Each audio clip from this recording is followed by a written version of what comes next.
new automation, weird creaking mob, cheaty settings, lava changes, and much more. Hello there, Ray here. We got a brand new snapshot 24W40A with so much cool stuff to take a look at, so make sure to leave a like and let's get started.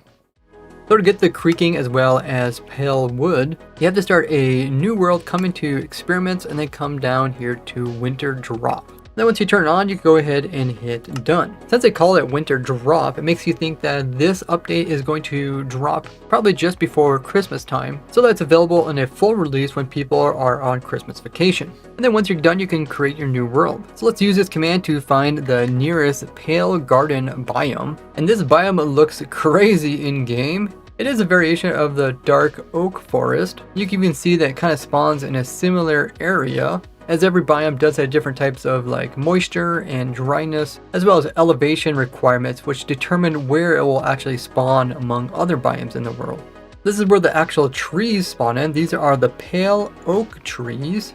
They consist of the new pale oak logs. They have this very white texture. I can see why people think it's a little bit pinkish, just because there is some shading in there. But the outside texture looks really cool with this like deep bark texture. And the logs can be stripped down for the stripped variation, as well as they could turn into the wood variations, which have the textures on all sides, or they're smooth on all sides. And of course we got the classic plank, which looks so pale and dead. And you can also turn them into stairs as well as slabs. There's also the gates and fences, as well as the pressure plates and trapdoors. Now the trapdoors don't have any holes that are see-through on its texture.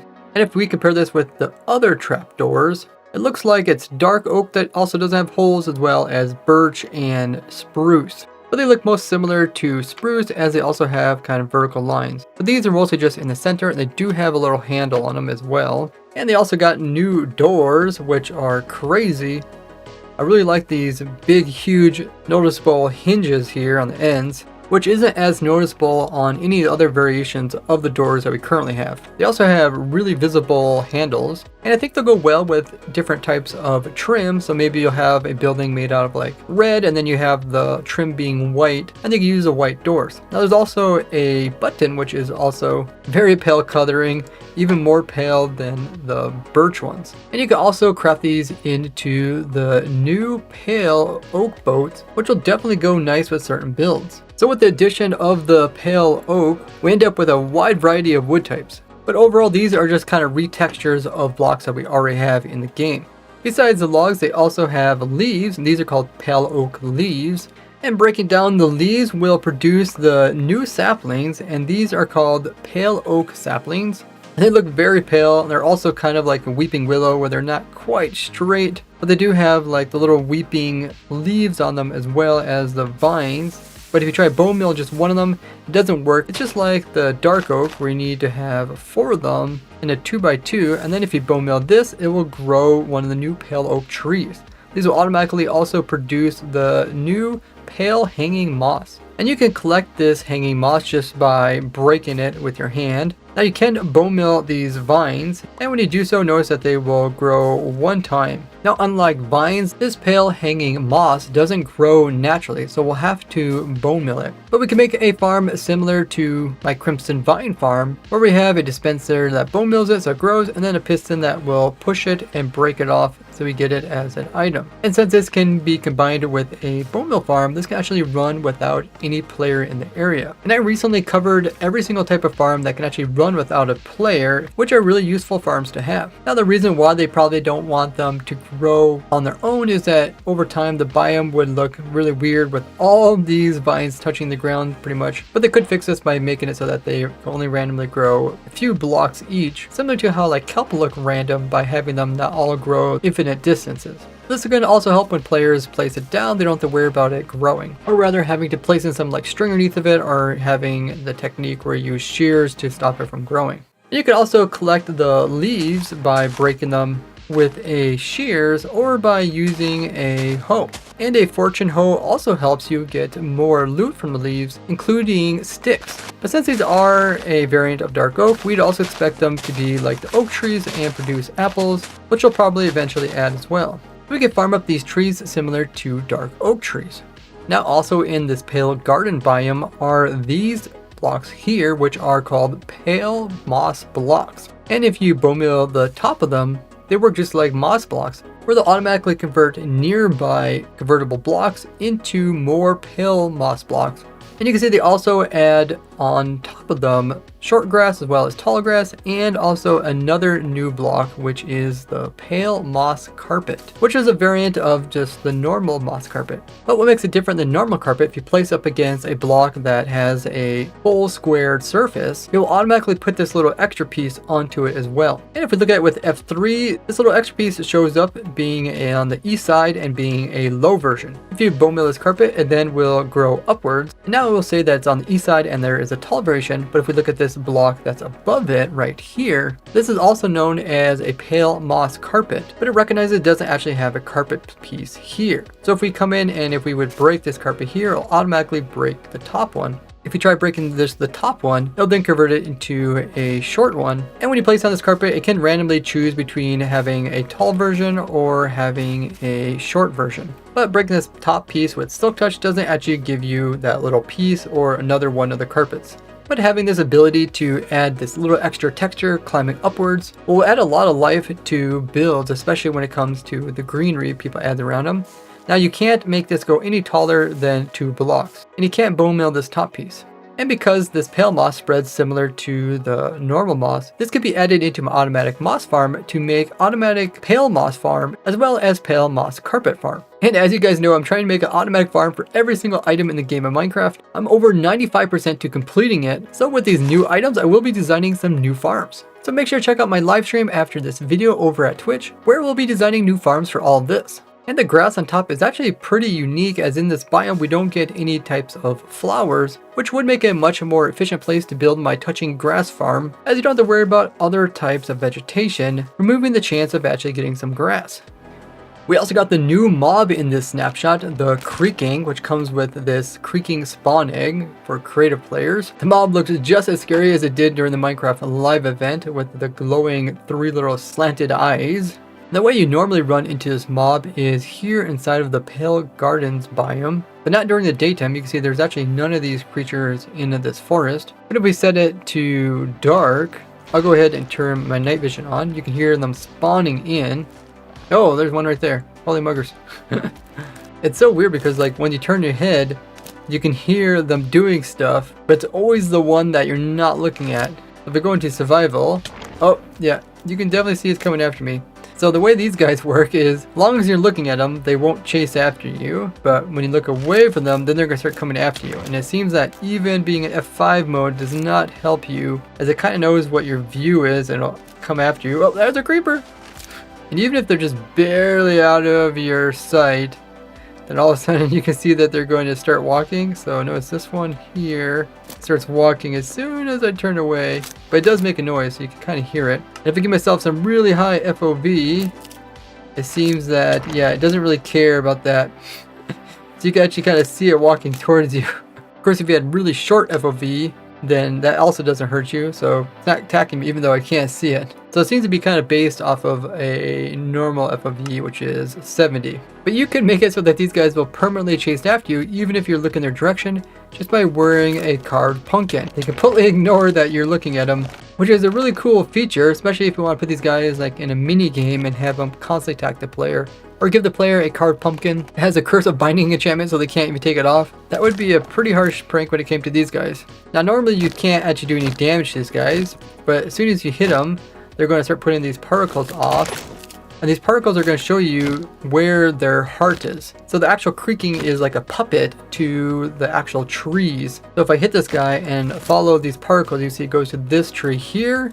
And if we start chopping into this tree, we'll see a special block. And we can collect this new block if we have a Silk Touch axe. As soon as we destroy the block, it instantly will kill the Creaking, which was associated to that. And we can pick up that new block. You can see it's called Creaking Heart. And it's no longer glowing because its little puppet, the Creaking, is not actually alive anymore. So if we hit this guy here, we can see that he is coming from a different tree, which is way over here. So we should be able to see this. If I break this heart here, it just crumbles into little pieces. It doesn't actually drop any items. And even if I killed it, it doesn't drop any items or XPs. And if we check out its hitbox, we can see it is actually quite large, being taller than 2 blocks. Now the Creaking Heart actually generates in with the pale oak trees. Now not every tree has one of these Creaking Hearts inside of it.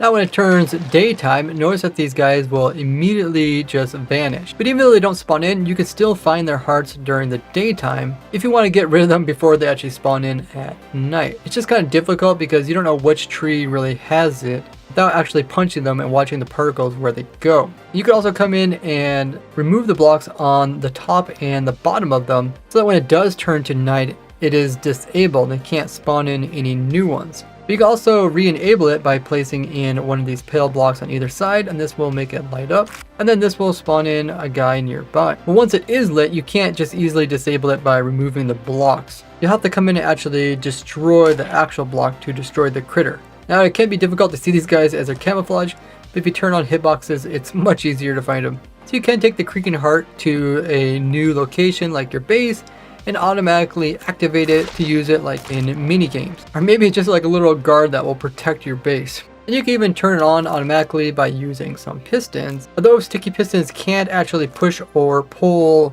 the Creaking Heart block itself. Now placing down light won't actually stop these guys from spawning in. They do this based off of if it's nighttime. So in a way these are similar to like daylight sensors where they appear or vanish based off of the day cycle. You also cannot pick them up in a boat, and they can't actually be pushed by the player, as if they're not actually walking towards the player, they're completely frozen.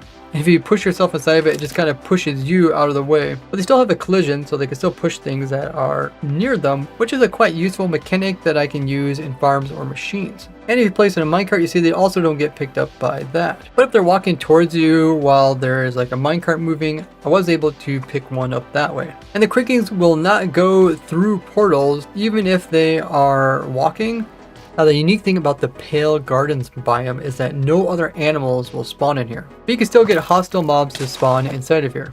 And it also has unique ambient sounds that are only in this biome. But the ambient sounds don't come from the biome itself, but instead the blocks within it. So like the pale hanging moss emits a subtle atmospheric sound, where the Creaking Heart block actually emit a eerie sound when activated, but it has to be surrounded with logs on all sides. If you have any other questions about the Creaking Heart or the Creaking, let me know down below.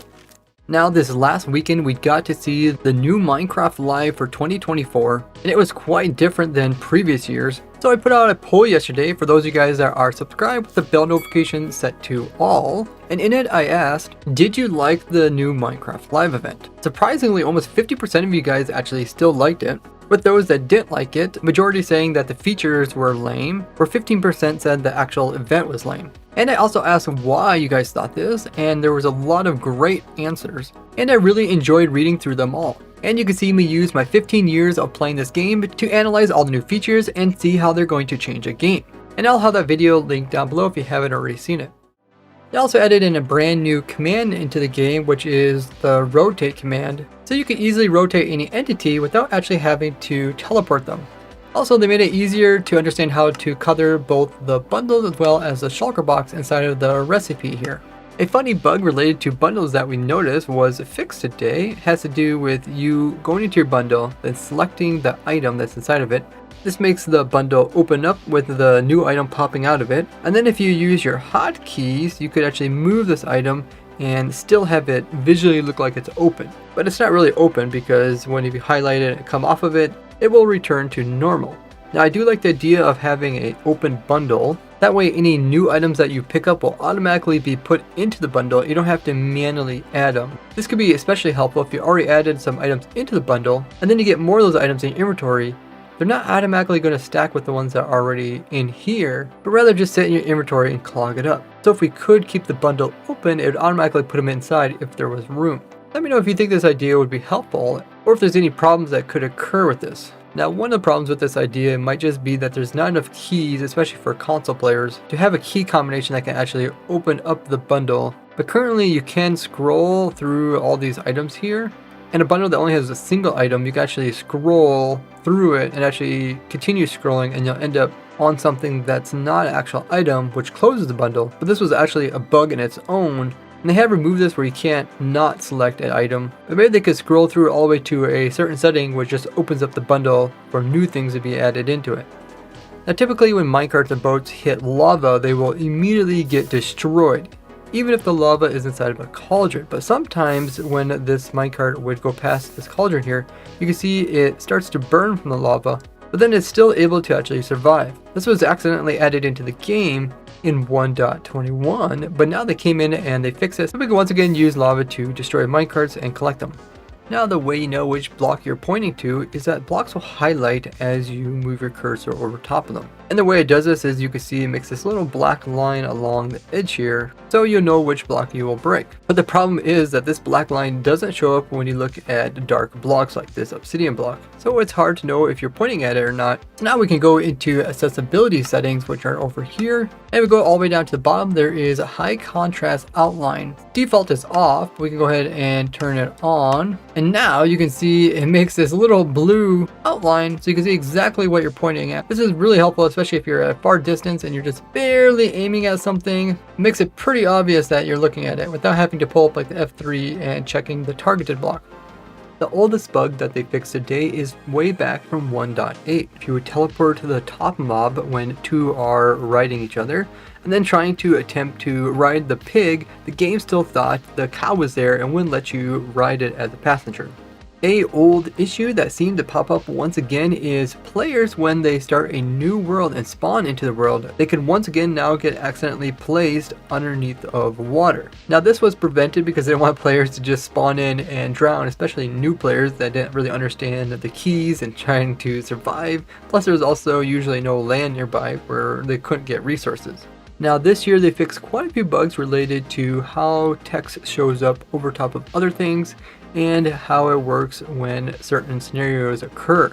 Now one of the problems was when it came to players' names, the opacity, how opaque the background was directly related to your settings. Now this was not intended, so they reverted it back so it's somewhat opaque all the time. Ever since they came out with changes to the ender pearls inside of the console, we noticed it was spamming this message trying to say removed ender pearl skipping. So from now on we won't get spammed by this. They also fixed several other bugs. Most of them accidentally came in the game with the most recent snapshots. This includes visual bugs, data packs, and some grammar errors. Now stop by and say hello over at my Twitch livestream as we mess around with all the new cool features, and you guys can even join our testing world in playing around with this. And all this is possible with my monthly supporters, so I really appreciate that. I'll see you guys in the next one. Bye bye!